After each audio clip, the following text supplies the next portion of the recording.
Yeah, so Schwinn, before we hopped on, brought up Paolo Banchero, who's shooting a ridiculous 44% from three. Um, I want to point out something weird that I saw about Banchero, so the Magic are just great this year. They're 14-6. They've taken care of business. They don't really have. Did they beat the Celtics? Right, Schwinn? Is that their big win? They beat Boston once. Yes. Yep. Orlando beat So Boston. they beat Boston. Um, Jonathan Isaac off the bench has, I mean, the Magic have a 93.3 defensive rating when he's in the game, which is just ridiculous in the modern NBA. Jalen Suggs has been a revelation as a starter. He's shooting well, which people didn't expect. His defense is, he performs at an all defense level as a guard defender. Paolo Banchero is shooting 45% from three, and the Magic are 9 points per 100 better when he sits than when he plays. He has the word. They're plus 10.2 per 100 when he doesn't play. Banchero is just a very, very weird player for me. He was last year. I have to be honest. I wasn't super high on him last year. I definitely wasn't as high as other people were because I still don't really know what he is in this league. Obviously, if he can shoot, that changes things. But is he a 4-5 hybrid? Is he a mellow 3-4 hybrid who can play? I still am not quite sure what he is Can I? this year. So Schwinn, I'm just going to turn it over to you. Is the shooting real, and what do you think of Banchero as a player, and what do you think of the Magic as a team? I don't think the shooting is real, and I will specifically say I don't think it's real. It could become real. I'm not closing the door on him ever becoming a really actually good 3-point shooter. I don't think it's real right now because his free throw percentage has gone nowhere. And I just generally tend to believe that is a pretty good indicator of like improvement or not, which is also funny enough related to the Knicks. Like even amidst RJ Barrett's shooting slump right now, I do buy that like the 3-point shot is better because his free throw percentage has been steady. I think he's at like 84% for the season. If you split it up into 7 and 7, it was like 84.5 for the first 7 and then 83 for the second 7. So like that's like genuine progress. Anyway, to bring it back to Paolo. So I don't think that's real. And I want to just throw this out there. And I don't mean this as an insult.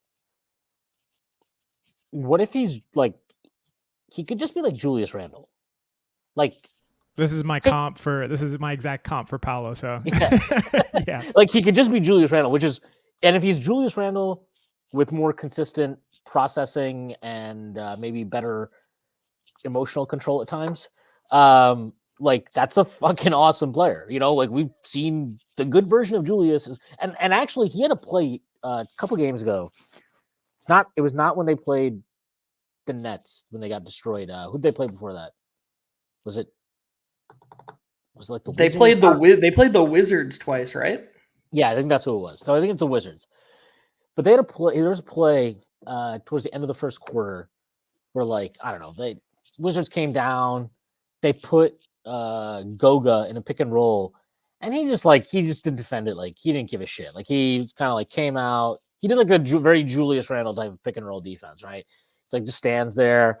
They make the pocket pass, and instead of like trying to go over or like whatever, he just kind of like smacks down, and it gives him an and one. And I saw Paolo go over and was like, got in his face and was like, come on, like, what are we doing here? Like, let's pick it up.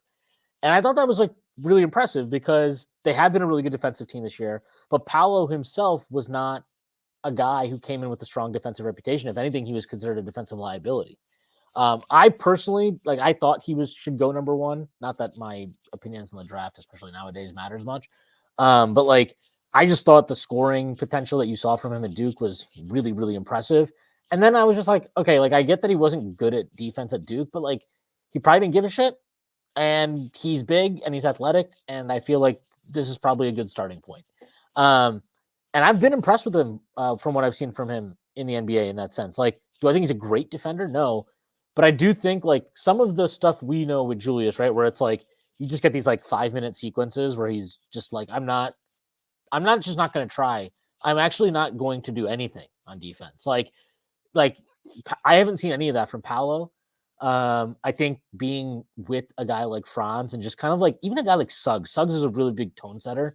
I think that helps to kind of give him the right mindset. But like I think he's just a 4.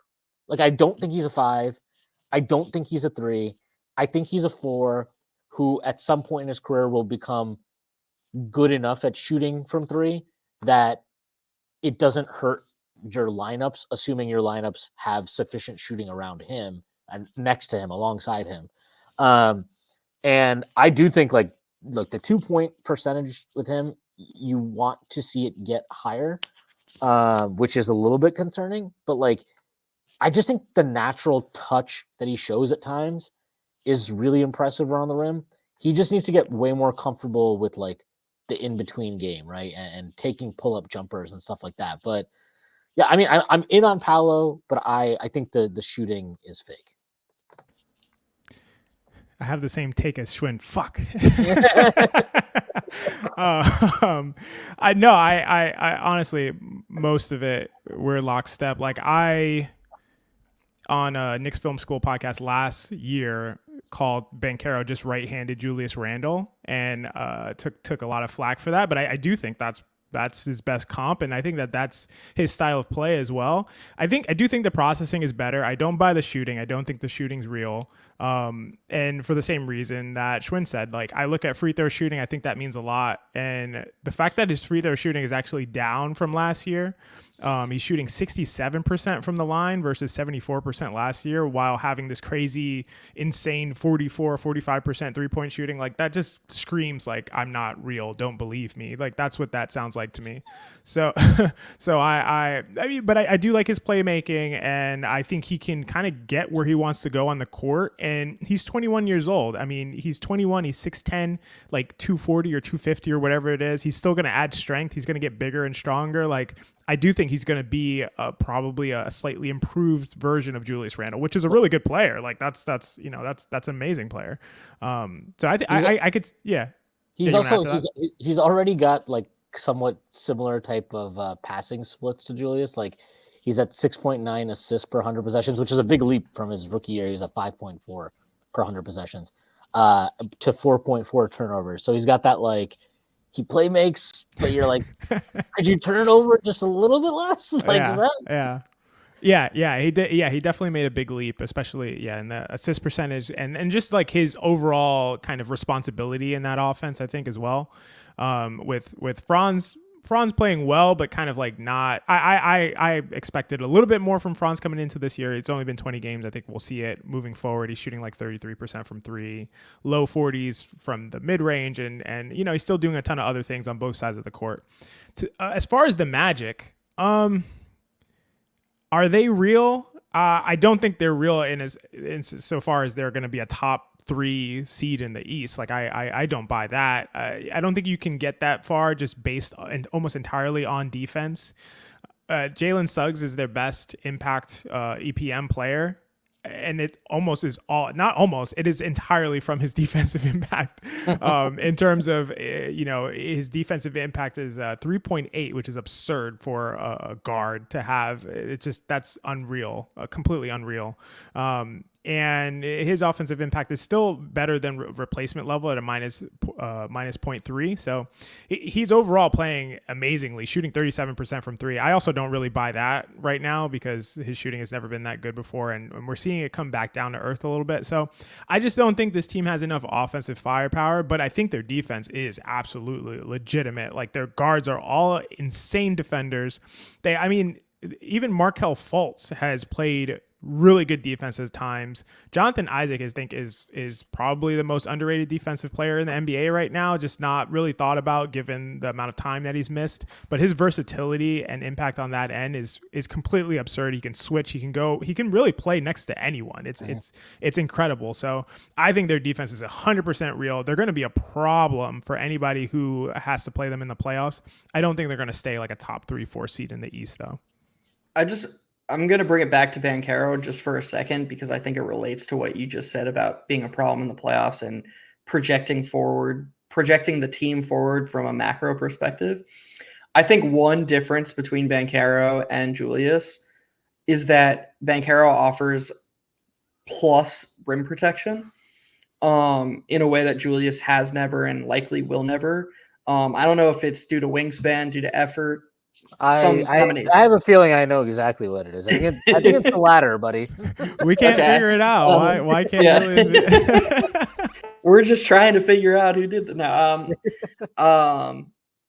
And I think that will let them. I agree with you, Schwinn. I don't think he's anything other than a pure 4, but I do think a power forward who can, like even Kevin Durant, who can masquerade as a center is incredibly valuable. And I think that the Magic, if they can have 100, look, Goga has been good. Yeah, Mo Wagner is helpful off the bench. If the Magic are in a tough first round series or even a second round series, I think they have to be giving 100% of their center minutes to against most teams to Wendell Carter Jr. and Paolo. I just think that Paolo. No, I was just going to say, and another thing, they haven't even had Wendell Carter Jr. this year. Right. Yeah. And so him coming back will be helpful. I think that their defense, to XJ's point, is definitely real. And I think that when they can do their switch everything with Suggs and Franz and Paolo, and I mean Isaac can pretty much switch 1 through 5. Anthony Black is already a good defender. He's the new haircut. I think that their defense is definitely legit. And regarding their offense, I think that I hope Suggs' defensive impact gives him a little bit more latitude to create offensively and expand his role there. Because I do think that while his shooting might just be a 34, 35% shooter, that might, or maybe even lower, 37% might be real. But I think he showed enough flashes in college of somebody who can get into the paint and collapse defenses that way, that if he can get consistent minutes and his role offensively can be a little bit bigger, be allowed to run a little bit more pick and roll, I think we'll see his overall offensive impact improve. And I think the Magic will be better off if they let him do that, because I think he can be a complete player. I think he can be the third banana next to, if Banchero and Franz end up being what the Magic think they're going to be. I think that he can be what, Knicks fans think Quickly could be, that Kyle Lowry second/third best player who's incredibly impactful on both sides of the ball. I'm not sure I see the Magic winning a playoff series this year. I'm not sure I see them. I think the Knicks are better than them this season, but I really, really like their long-term trajectory. Yeah, I think they probably drop off to like the 5-6 area. And honestly, and I don't even think it's like a bad thing. It wouldn't surprise me if they drop off even into the play-in. But like they're really good. Their future looks really good. A guy I think they actually have a lot of guys that have like the kind of demeanor that I think would fit in New York. Like I think Suggs is like a Tibbs type player, right? Like I think Cole Anthony, he deserves a lot of credit. Like I did not like him as a prospect too much coming out. He's having a really nice season. And he's like really developed well for them, he's accepted coming off the bench. Like he's bought into his role and he is executing it well. And he gives them he does have a level of shot creation they need. He has a level of shooting that they need. Like he's just a solid player. And like that, I think that's kind of like the Knicks in the sense of like, they don't have minutes going out to like a Zaire Williams type of just absolute shit show, right? It's like you don't get those freebie minutes going out. Though I guess maybe against us it's Quentin Grimes right now. All right, no, I'm not shitting on Quentin Grimes. But like that, it to your point about like why you wouldn't want to play them in a playoff series, like that's the reason, right? Because you're like, yeah, like their offense will stall out in the playoffs. I'm like 1,000% sure of that. But they're going to drag you into the mud with them, and it's going to be an ugly series. And I'm telling you, man, this Eastern Conference playoffs this year, whenever it happens, I don't think people are like prepared for the amount of teams that are ready to just like turn everything into like a fucking street fight. Like the Knicks, the Heat, the Magic. Like those three teams very specifically. I even think Boston has this like ability now to do that with like getting Drew and having Porzingis at the 5, like just making these games hideous and ugly. Like it's going to happen. And as a 90s baby, I'm all here to watch the return of my glorious 75-72 playoff games. I said the same thing to my dad during the last Knicks game, Schwinn. I was like, in the Tibbs era, the Knicks fans have seen two good teams, two good, enjoyable teams that were pretty much exact opposites. The 2021 Knicks were really good on defense, not good on offense. And then the opposite happened in 2022, 2023. And I personally like that the Knicks are going back to being, a more Tibbs, really good defense, and kind of because I think it's more sustainable for them to keep their defense in the playoff. Like XJ was weeks away from the postseason last year, being like, yeah, they're a top 5 offense, but I don't think this is sustainable at all. And then it was predictable, in how they were getting their offense, that it was going to fall off a cliff. I do think the way the Knicks are getting wins right now, they are more likely to sustain it and repeat it in the postseason. And I find that more enjoyable as someone who obviously wants the Knicks to do as well as they can do. Yeah, I mean, one thing I'll say about that, and I do have to get out of here, unfortunately, right now in a little bit, but so one, to your point about it being more sustainable, the fact that they're actually a good 3-point shooting team this year matters a lot in terms of projecting into the playoffs and your chances of your offense not stalling out the way that, calling it an offense last year in the playoffs is disservice to offenses. But to your point about return, being more of a defensive team, I have had this theory kicking around in my head for a long time that I just have not been able to write out.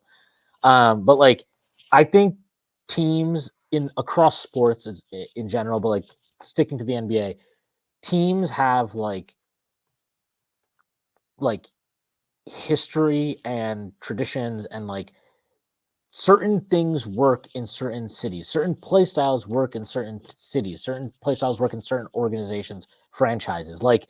I never felt when we hired Mike D'Antoni, I was like, this is stupid and makes no sense because this is not what you go to the Garden and that fan base is not sitting there dying to watch 135, 130 shootout. That's not what this fan base cares about. That's not when the Knicks have been great, when they've had good teams, when they've had success. That is not what they've been about. I think something about sports and not just sports, there's a corporate culture at different companies, right? These are things that are just there and exist beyond the control of individuals. And I think one thing with Tibbs for sure is Tibbs is always identified to me as I might not like him in various points in time. I might not agree with him all the time, but he does feel very much no, this is a Knicks coach. This is what a Knicks coach is supposed to be. He's supposed to be losing his mind constantly. He's supposed to be screaming the entire game. He's supposed to be intense. That's what it's supposed to be. And I think he's instilled this toughness, that the players that can play for him, that playing for him, that take his instructions, that appreciate him as a coach, inherently have to have these tough qualities about them because you can't do it otherwise. And I think this team and I think this fan base responds to that. I don't yes, I would love if RJ Barrett had a 45-inch vertical and I would love if fucking Steph Curry was a Knick and all this stuff, but I think Steph's a tough player. That's why I think it would work. I don't think you can just I think in this market for this team, there has to be a level of physicality and toughness to the individual players and to the collective group. And I think it was important that they got back to that in the playoffs last year. And I think it's important that again, to the point of acquiring players that fit into what you are. I think it is important that they moved on from Obi, who, bless his heart, I don't think anybody will ever describe him as a physical, tough, dude. DiVincenzo is tough. You can feel it when he's in the game. And now you just have all these dudes out there. Say whatever you want about Julius. There's not a single fucking forward in the league that's oh, so thrilled that I get to go head to head against Julius tonight. Absolutely not. Mitchell Robinson, all these dudes, they're just tough. And when you play them, you feel it. And I feel that way about the Magic also. When you play that team, you're going to fucking feel it the next day. That is not going to be fun. It is not going to be fun. It is going to hurt. And I think there's a lot of these teams now in the East, those 3 teams specifically, New York, Miami, Orlando, I think all have very similar underlying ethos of their builds, even if the roster construction is obviously not the same.